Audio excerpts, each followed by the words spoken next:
Jadi belakangan ini kita sering banget lihat perdebatan soal siapa yang paling benar dalam memahami Tuhan, siapa yang paling rasional, siapa yang paling setia pada Al-Quran, siapa yang terlalu ikut filsafat, dan lain sebagainya. Nah, perdebatan seperti ini ternyata sudah ada sejak zaman dahulu. Bahkan di era awal perkembangan Islam ada salah satu kelompok pemikir yang tampil beda dan cukup kontroversial. Mereka dikenal sebagai Mu'tazilah.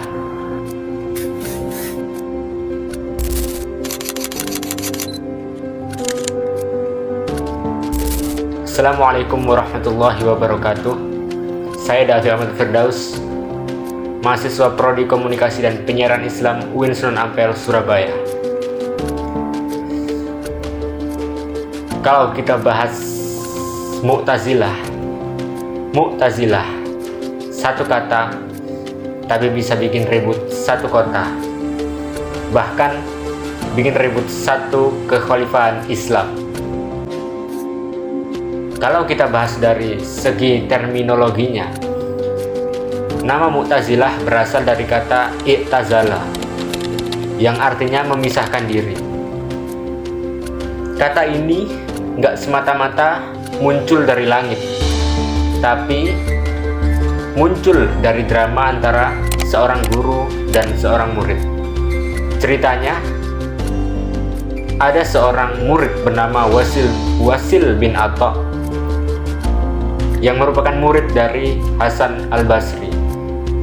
Suatu hari, di tengah kajian, Hasan al-Basri bertanya, "Wasil, menurutmu orang-orang Islam yang melakukan dosa besar itu apakah masih disebut mukmin?" Wasil pun menjawab, "Bukan mukmin, bukan juga kafir, tapi fasik." Hasan al-Basri pun berkata, "I'tazala anna, dia udah memisahkan diri dari kita." Karena peristiwa itulah nama Mu'tazilah lahir. Aliran ini muncul sekitar tahun 105 sampai 110 Hijriah di Basrah, Irak, pada masa kekhalifahan Abdul Malik bin Marwan. Pendirinya adalah Wasil bin Atha. Pemikiran Wasil bin Atha menyebar, dan bukan cuma menyebar, tapi juga menggemparkan. Bagaimana tidak, fatwa-fatwa mereka memicu konflik besar. Ribuan ulama ahlu sunnah ditangkap, dipaksa ikut, bahkan disingkirkan. Lantas, apa yang bikin mereka sangat kontroversial? Oke, kita sekarang bongkar isi kepalanya kaum Mu'tazilah. Mereka punya 5 prinsip yang disebut al-usul al-khamsah. Yang pertama adalah at-tauhid atau keesaan Tuhan. Bagi mereka, Allah itu esa, bukan hanya satu, tapi tidak berbilang. Artinya, sifat-sifat Allah yang macam-macam itu mereka tolak. Kenapa? Karena kalau punya banyak sifat, berarti Allah itu terdiri dari bagian-bagian, dan itu nggak masuk logika tauhid murni. Plus, yang paling kontroversialnya lagi, mereka bilang Al-Quran itu adalah makhluk. Wow.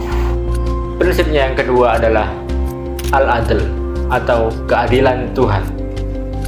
Tuhan menurut mereka itu adil banget. Saking adilnya, Tuhan tidak mungkin menciptakan keburukan. Manusia diberi kebebasan berbuat lewat kekuasaan dan kehendak, tapi itu tetap pinjaman dari Tuhan. Prinsipnya yang ketiga adalah al-wa'd wal wa'id, yaitu janji dan ancaman. Janji ya janji, ancaman ya ancaman. Kalau kamu mukmin dan bikin dosa besar, lalu mati belum tobat, sorry, no syafaat. Mereka tidak mempercayai adanya syafaat, karena jika ada syafaat, itu artinya melanggar konsep janji dan ancaman. Neraka menanti dan pastinya tidak bisa dinego, karena itu termasuk ancaman dari Tuhan. Dan prinsipnya yang keempat adalah al-manzilah bainal manzilatain, posisi di antara dua posisi. Kalau kamu berdosa besar, kamu gak mukmin, tapi kamu juga bukan kafir. Kamu itu fasik, ada di tengah-tengah. Dan di akhirat, kamu tetap masuk neraka. Tapi katanya, nerakanya tidak seberat, tidak sepanas milik orang kafir.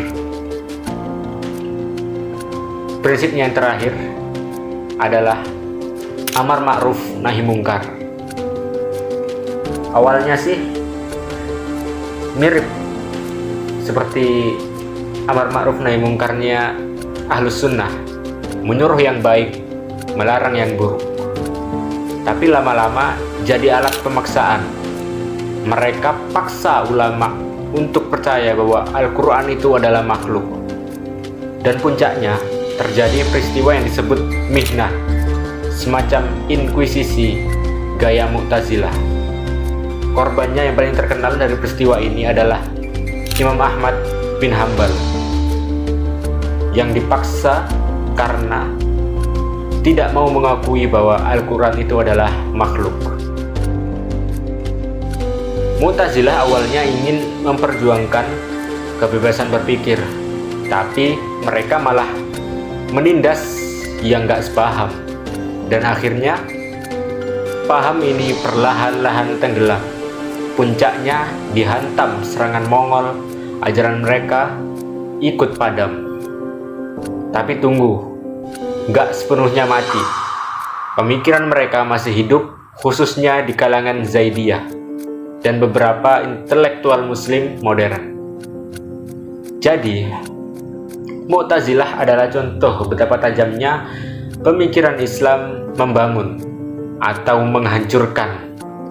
Mereka rasional, mereka logis, mereka berani beda. Tapi mereka juga terjebak dalam arogansi. Karena teologi itu sejatinya adalah tentang berpikir. Tapi jangan sampai kita berhenti berpikir karena fanatik. Saya Davi Amil Firdaus. Wassalamualaikum warahmatullahi wabarakatuh.